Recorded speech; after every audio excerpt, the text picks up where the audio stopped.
ठाकरेंच्या मेळाव्याची वरळी डोम मध्ये जोरदार तयारी सुरू आहे। दोन्ही ठाकरे एकाच मंचावर येणार आहेत। महाविकास आघाडीचे मोठे नेते मात्र या सभेसाठी येणार नाहीत।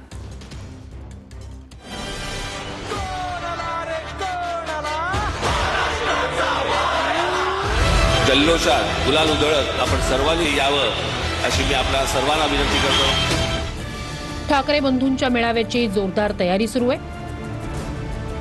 हिंदीच्या मुद्द्यावरून दोन्ही ठाकरे एकाच मंचावर येणार आहेत। वरळी डोम सभागृहात दोन्ही ठाकरे एकाच मंचावरून भाषण करणार आहेत।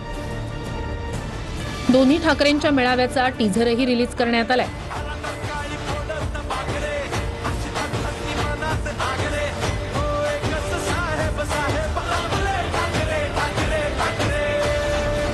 मात्र उद्याच्या मेळाव्याला मवियाचे मोठे नेते गैरहजर असणार आहेत।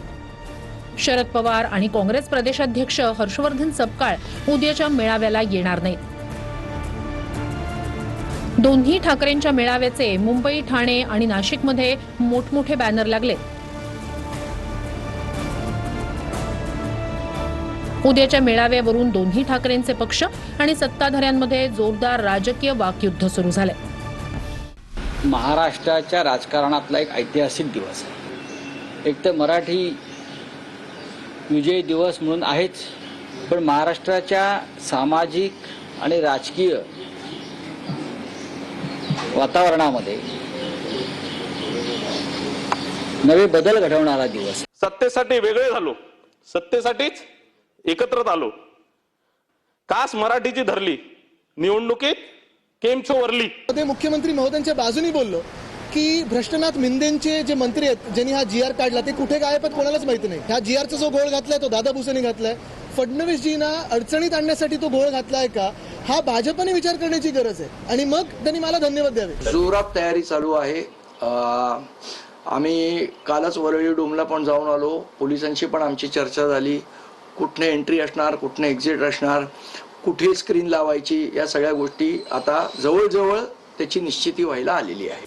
बाळासाहेब कधीही हिंदीच्या विरोधात नव्हते।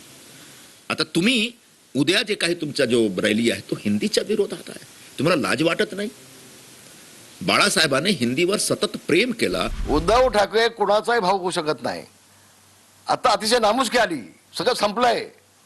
स्वतःचं राजकारण जिवंत करण्यासाठी, राहण्यासाठी राज ठाकरेंना त्यांनी हाक मारली आणि राज ठाकरे त्याला ओ देत आहेत, त्याचा आश्चर्य वाटतंय। झंडू बाम जास्त झाला का हा बोगस बाम बोलायला लागतो। झंडू बाम जास्त झाला का हा बोगस बाम बोलायला लागतो।